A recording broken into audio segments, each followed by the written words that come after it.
আসসালামু আলাইকুম। এখন শুনবেন সংবাদ শিরোনাম।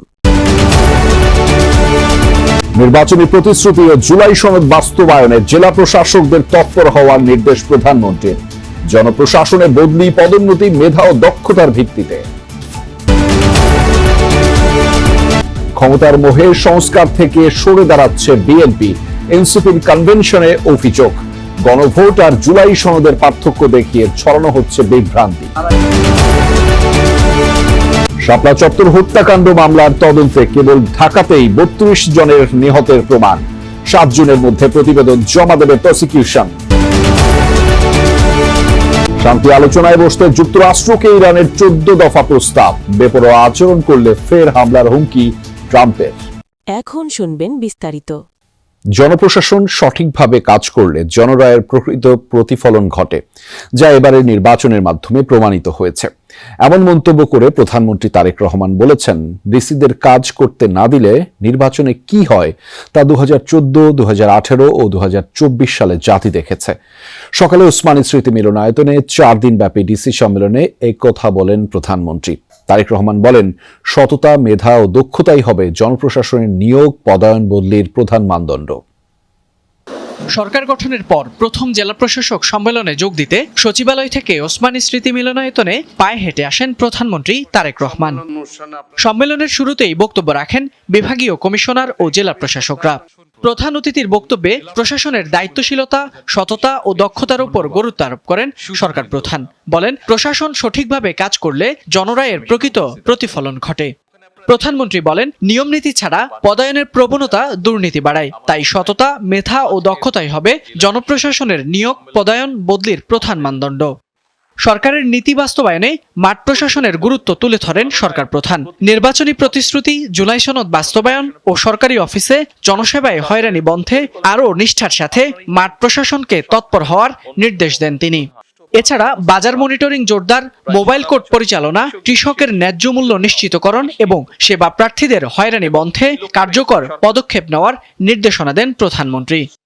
এবারের সম্মেলনে ডিসিদের উপস্থাপিত প্রস্তাবগুলোর মধ্য থেকে বাছাই করা ৪৯৮টি প্রস্তাব নিয়ে ৩৪টি অধিবেশনে আলোচনা হবে। সম্মেলন চলবে আগামী ৬ মে পর্যন্ত। ডিসিদের প্রস্তাব অনুযায়ী প্রতিযোগিতামূলক পরীক্ষার মাধ্যমে জেলা আইন কর্মকর্তা বা জিপি/পিপিদের নিয়োগের কথা ভাবছে সরকার। একথা জানিয়ে আইনমন্ত্রী সাব রেজিস্ট্রারদের কোনো দুর্নীতি, অনিয়ম পেলে মন্ত্রণালয়ে জানাতে নির্দেশ দিয়েছেন জেলা প্রশাসকদের। অন্যদিকে শিক্ষামন্ত্রী এসএসসি ও এইচএসসি পরীক্ষা নির্ধারিত শিক্ষাবর্ষের মধ্যে নেয়ার নির্দেশনা দিয়েছেন। জানিয়েছেন, কওমি মাদ্রাসার শিক্ষার্থীদের সমমানের ডিগ্রি নেয়ার দাবি পূরণ করা হবে। আর স্বাস্থ্যমন্ত্রী জানিয়েছেন, ৩ থেকে ৪ দিনের মধ্যে হামের টিকা দেয়া শেষ হবে। গণভোট আর জুলাই সনদকে পার্থক্য করে সরকার জনগণের মাঝে বিভ্রান্তি তৈরি করেছে। যারা হ্যাঁ ভোট দিয়েছে, রায় বাস্তবায়ন না হলে তারা বসে থাকবে না। রাজধানীতে জাতীয় নাগরিক পার্টি আয়োজিত জাতীয় কনভেনশনে এমন কথা বলেন এনসিপি, জামায়াত সহ সমমনা রাজনৈতিক দলের নেতারা। ফ্যাসিবাদী আমলের প্রত্যেকটি মানবতা বিরোধী অপরাধের বিচার দাবি করে তারা বলেন, গুম, খুনে জড়িতদের ক্ষমা করা হবে আত্মঘাতী। জ্বালানি, অর্থনীতি, মানবাধিকার ও গণভোট বিষয়ক জাতীয় কনভেনশন আয়োজন করে এনসিপি। রাজধানীতে দিনব্যাপী এই কনভেনশনে অংশ নেন রাজনীতিবিদ, সাংবাদিক সহ বিশিষ্ট জনেরা। সরকারের প্রধানমন্ত্রী কনভেনশন এনসিপির মুখপাত্র আসিফ মাহমুদ বলেন, আইনি কাঠামো না থাকায় যারা ফ্যাসিবাদ তৈরিতে সহায়তা করেছেন তাদের এখন হিরো ট্রিটমেন্ট দেয়া হচ্ছে। আইনজীবী তাজুল ইসলাম বলেন, যারা গুম, খুনের মতো অপরাধ করেছে তাদের ক্ষমা করা হবে আত্মঘাতী। বাংলাদেশ খেলাফত মজলিসের আমির মামুনুল হক বলেন, সংস্কার নয়, নির্বাচন আদায়ই ছিল বিএনপির মূল উদ্দেশ্য। আর এবি পার্টির নেতা মুজিবুর রহমান মঞ্জু শিক্ষা প্রতিষ্ঠানে অব্যবস্থাপনায় সন্ত্রাস ছড়িয়ে পড়ার শঙ্কা জানান। জামায়াতে ইসলামীর সেক্রেটারি মিয়া গোলাম পরোয়ার বলেন, নিজের ভোটের বিরুদ্ধে নিজে দাঁড়ানোই হলো অন্তহীন প্রতারণা। আর এনসিপির আহ্বায়ক নাহিদ ইসলাম মনে করিয়ে দেন, গণতন্ত্র হোঁচট খেলে জনগণকে বারবার রাস্তায় নামতে হবে। শাপলা চত্বর হত্যাকাণ্ডে শুধুমাত্র ঢাকাতেই অন্তত ৩২ জন নিহতের প্রমাণ পেয়েছে ট্রাইব্যুনালের তদন্ত সংস্থা। হত্যাকাণ্ডের আর্থিক সহযোগীদেরও আসামি করা হচ্ছে জানালেন চিফ প্রসিকিউটর। সমাবেশ ঘিরে সারা দেশে চলা হত্যার বিচারও করবে ট্রাইব্যুনাল। তদন্তের শেষ হয়েছে ৯০% কাজ। আসামি তৎকালীন সরকার প্রধান সহ আইন শৃঙ্খলা বাহিনীর শীর্ষ কর্মকর্তারা। ৫ মে ২০১৩ মতিঝিলের শাপলা চত্বরে চলছিল হেফাজতে ইসলামের মহাসমাবেশ। রাত 11টার পর বিদ্যুৎ সঞ্চালন বন্ধ রেখে চালানো হয় নারকীয় হত্যাকাণ্ড। অংশ নেয় পুলিশ, র্যাব, বিজিবি। সাউন্ড গ্রেনেডের বিকট শব্দ, লাঠিপেটা আর গুলিতে তখন দিশেহারা আন্দোলনকারীরা। শুধু ঢাকাতেই নয়, 5 ও 6 মে নারায়ণগঞ্জ, চট্টগ্রাম সহ বিভিন্ন স্থানে মাদ্রাসার আলেম ও শিক্ষার্থীদের উপর চালানো হয় অকথ্য নির্যাতন। এরপর মৃত্যুর সংখ্যা নিয়ে চলে লুকোচুরি। রাজনীতি আর প্রহসনের কারণে বিচার হয়ে পড়ে অনিশ্চিত। দীর্ঘদিন পর 5 মের এই হত্যাকাণ্ডের কুশীলবদের নিয়ে তদন্ত শুরু করে আন্তর্জাতিক অপরাধ ট্রাইব্যুনালের তদন্ত সংস্থা। চিফ প্রসিকিউটর জানালেন, নিহতদের সংখ্যা নিয়ে ধোঁয়াশা কাটছে এবার। শাপলা চত্বর হত্যাকাণ্ডে শুধুমাত্র ঢাকাতে অন্তত 32 জন হত্যার প্রমাণ মিলেছে।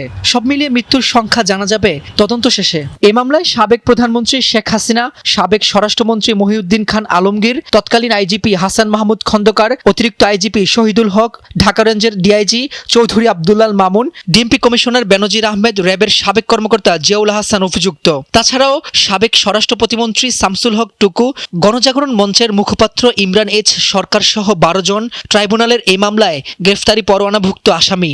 সব মিলিয়ে 25 জনের বেশি আসামি এ মামলায়।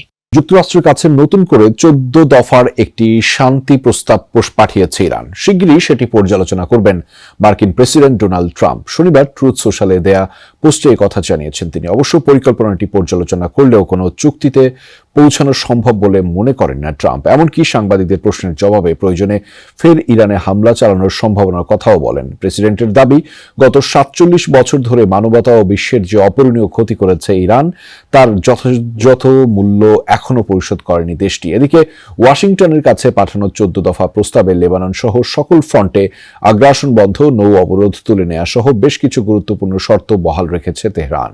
মরক্কোয় নিখোঁজ 2 মার্কিন সেনা। দেশটিতে বার্ষিক বহুজাতিক সামরিক মহড়া আফ্রিকান লায়নে অংশ নেয়ার পর তাদের আর হদিস পাওয়া যাচ্ছে না। রোববার যুক্তরাষ্ট্রের আফ্রিকা কমান্ড জানিয়েছে এই তথ্য। মরক্কোর দক্ষিণাঞ্চলীয় তান এলাকায় ক্যাম্প দ্রা উপকূলের একটি পাহাড়ি অঞ্চলের কাছে এই 2 সেনা সদস্য নিখোঁজ হন। তাদের সন্ধানে যৌথ তল্লাশি ও উদ্ধার অভিযান শুরু করেছে যুক্তরাষ্ট্র, মরক্কো ও অন্যান্য দেশগুলো। জারি রয়েছে স্থল, আকাশ ও সমুদ্র পথের সমন্বিত অভিযান। 2004 সাল থেকে চলে আসা আফ্রিকান লায়ন ড্রিল আফ্রিকা মহাদেশে যুক্তরাষ্ট্রের সবচেয়ে বড় বার্ষিক যৌথ সামরিক মহড়া, যাতে যুক্তরাষ্ট্র সহ 40টির বেশি দেশের প্রায় 5000 সেনা সদস্য অংশগ্রহণ করে থাকে। মধ্যপ্রাচ্যে উত্তেজনার মধ্যেই যুক্তরাষ্ট্র থেকে আরও যুদ্ধবিমান কিনতে যাচ্ছে ইসরায়েল। মার্কিন F-35 ও F-15I যুদ্ধবিমানের 2টি নতুন স্কোয়াড্রন কেনার পরিকল্পনায় চূড়ান্ত অনুমোদন দিয়েছে তেল আবিব।